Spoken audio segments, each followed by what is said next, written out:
సిగాచి పరిశ్రమలో పేలుడు ఘటనలో మిగిలిన 8 మంది కార్మికుల కడసారి చూపు కష్టమేనా అంటే అవుననే అనుమానాలు తలెత్తుతున్నాయి. 8 రోజులు కావస్తున్న ఇప్పటికీ రాహుల్, రవి, వెంకటేష్, ఇర్ఫాన్, విజయ్, అఖిలేష్, జస్టిన్, శివాజీల ఆచూకీ దొరకలేదు.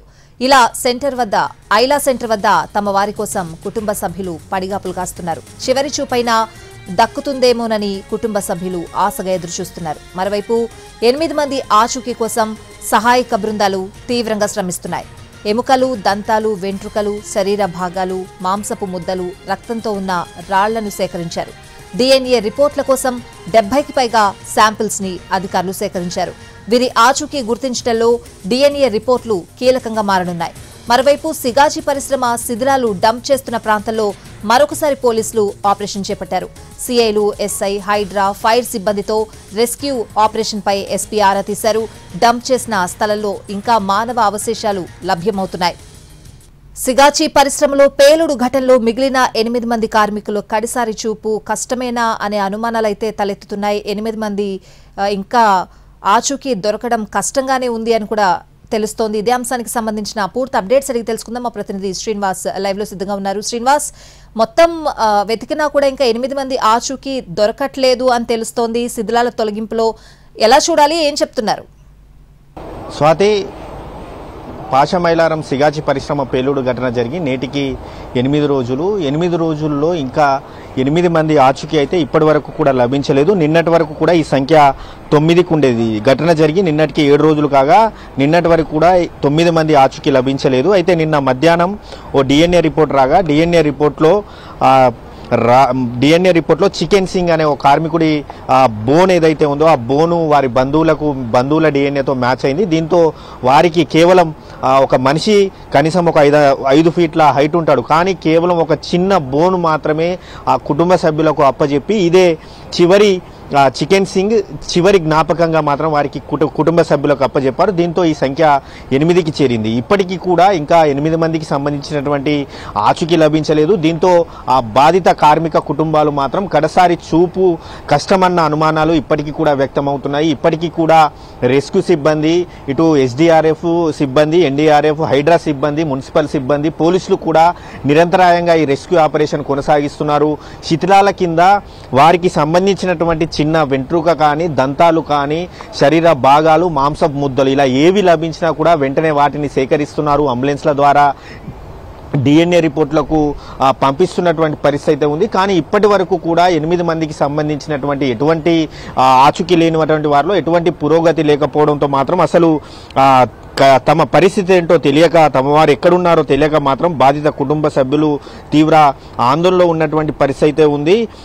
ఇటు 8 మంది ఒకసారి ఎవరెవరని పరిశీలిస్తే గనక రాహుల్, రవి, వెంకటేష్, ఇర్ఫాన్, విజయ్, అఖిలేష్, జస్టిన్, శివాజీ వీరంతా కూడా ఇప్పటి వరకు కూడా వారి ఆచూకీ లభించలేదు. దీంతో ఐలా సెంటర్ దగ్గర పునరావాస కేంద్రం ఏర్పాటు చేశారు. ఆ పునరావాస కేంద్రం వద్ద వీరంతా కూడా వారి కుటుంబ సభ్యులు పడిగాపులు కాస్తున్నటువంటి పరిస్థితి అయితే మనకు కనిపిస్తుంది. నిన్న మనం విజువల్స్ లో కూడా చూసుకోవచ్చు. వారికి సంబంధించినటువంటి చిన్న చిన్న పార్ట్స్ ఏవైతే ఉన్నాయో దంతాలు కానీ, ఎముకలు కానీ, కడియం పైన ఉన్నటువంటి చిన్న వెంట్రుక కానీ ఏది దొరికినా కూడా దాన్ని DNA పరీక్షకు పంపించడం, ఆ DNA పరీక్ష మ్యాచ్ అయితే కనుక వెంటనే కుటుంబ సభ్యులకు సమాచారం ఇవ్వడం వంటి మాత్రం అధికారులు చేస్తున్నారు. ఈ రెస్క్యూ ఆపరేషన్ 8 రోజులుగా కొనసాగుతూనే ఉంది. కాసేపటి క్రితమే జిల్లా SP కూడా పరితోష్ పంకజ్ ఇక్కడికి రావడం జరిగింది. సహాయక చర్యలను పర్యవేక్షించారు. ఇక్కడ ఉన్నటువంటి SI, CIలతో మాట్లాడి ఈ సహాయక చర్యలలో ఇంకా వేగం పెంచాలి.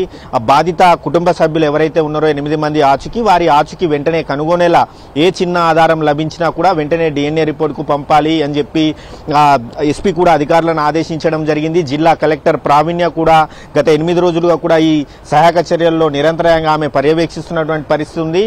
తాజాగా ఒక బండరాయిపై రక్తం మరక ఉన్నా కూడా రక్తం మరకను కూడా DNA పరీక్షకు పంపించారంటే పరిస్థితి ఏ విధంగా ఉందో మనం అర్థం చేసుకోవచ్చు. ఆ రక్తంతో కూడా ఏ DNA మ్యాచ్ మ్యాచ్ అయినా కూడా కేవలం ఆ రక్తపు బండరాయి ఏదైతే ఉందో ఆ బండరాయి ఇచ్చైనా కూడా వారికి చివరి చూపుగా ఆ కుటుంబ సభ్యులకు చివరి గుర్తుగా కూడా అప్పజెప్పాలని చెప్పి మాత్రం ఇటు అధికారులు అయితే భావిస్తున్నారు. ఒకవేళ ఆ 8 మంది ఆచూకీ లభించకపోతే అసలు ఏంటిది ప్రభుత్వ అధికారులు వారికి ఏం చెప్తారు, అసలు వారికి ఎలాంటి పరిహారం ఇస్తారు, ఆ కుటుంబ సభ్యులకు ఏ విధంగా భరోసా ఇస్తారన్నది మాత్రం ఇప్పుడు ఆ మిస్టరీగా మారింది.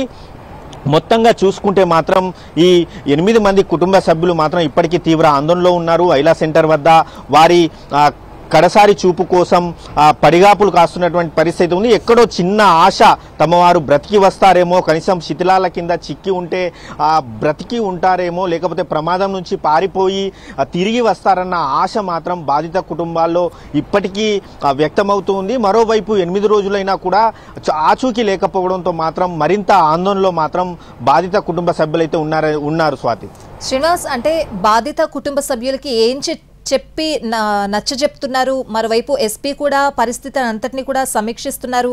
వాళ్ళకి ఏం చెప్తున్నారు శ్రీనివాస్? వారంతా కూడా బాధిత కుటుంబ సభ్యులు కూడా గత 8 రోజులుగా అధికారులు కావచ్చు, ఎస్పీ ఎవరొచ్చినా కూడా నిలదీస్తూనే ఉన్నారు. వారందరినీ కూడా ఇటు అధికారులు నచ్చజెప్పే ప్రయత్నమే చేస్తున్నారు. ఖచ్చితంగా చివరి వరకు కూడా ఈ ఆచూకీ లేనటువంటి వారు ఎవరైతే ఉన్నారో వారి ఆచూకీ లభించే వరకు ఈ రెస్క్యూ ఆపరేషన్ చివరి వరకు కొనసాగుతుంది. బాధిత కుటుంబ సభ్యులకు ఇటు ప్రభుత్వం అండగా ఉంటుంది. ఖచ్చితంగా తమ వారి ఆచూకీ ఖచ్చితంగా కనుగొంటాము. ప్రతి ఒక్కటి కూడా ఆ శాంపిల్స్ సేకరించినటువంటి శాంపిల్స్ DNA పరీక్షలకు పంపుతున్నాము. తమ వారి కుటుంబ సభ్యులతో మ్యాచ్ కాకపోతే, తల్లిదండ్రుల DNAలతో మ్యాచ్ కాకపోతే ఆ కుటుంబ సభ్యులు ఇటు అన్నలు కావచ్చు, అక్కలు కావచ్చు, వారి DNAలు తీసుకుంటున్నారు. వారి DNAలు మ్యాచ్ కాకపోతే ఇటు మేనమామకు సంబంధించినటువంటి DNA కూడా తీసుకొని ఖచ్చితంగా ఈ 70కి పైగా శాంపిల్స్ ఏవైతే సేకరించినటువంటి శాంపిల్స్ ఉన్నాయో వాటిలో ఈ ఆచూకీ లేనటువంటి వారి 8 మందిలో కొంతమంది DNA మ్యాచ్ అయ్యే అవకాశం ఉందని చెప్పి ఇటు అధికారులు కూడా భావిస్తున్నారు.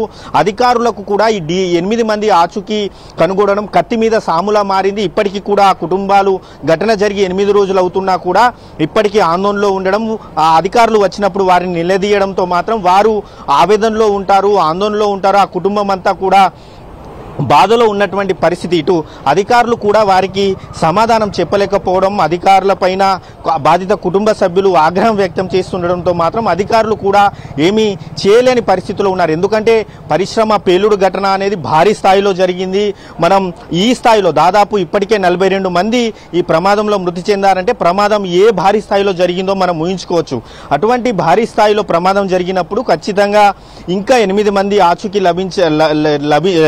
కనుగొనేందుకు మాత్రం ఇంకా కష్టపడుతున్నాము. ఖచ్చితంగా ఆ 8 మంది ఆచూకీ లభించే వరకు రెస్క్యూ ఆపరేషన్ కొనసాగుతుందని చెప్తున్నప్పటికీ కూడా ఇప్పటికీ కూడా వారి కుటుంబ సభ్యులు మాత్రం ఆందోళనలో ఉన్నారు. వారికి అధికారులు కూడా భరోసా ఇస్తున్నారు. 8 రోజులుగా వారందరికీ కూడా ఇక్కడే నివాసానికి ఇక్కడే పునరావాసం కల్పిస్తున్నటువంటి పరిస్థితి ఉంది. ఈ రోజు వచ్చినటువంటి DNA రిపోర్టులు మాత్రం కీలకంగా మారనున్నాయి. ఈ 2-3 DNAలు మ్యాచ్ అయితే మరో 5 ఆచూకీ లభించకపోతే వారి పరిస్థితి ఏంటనేది కూడా ఇంకా సస్పెన్స్, ఇటు మిస్టరీగా అయితే ఉంది. స్వాతి.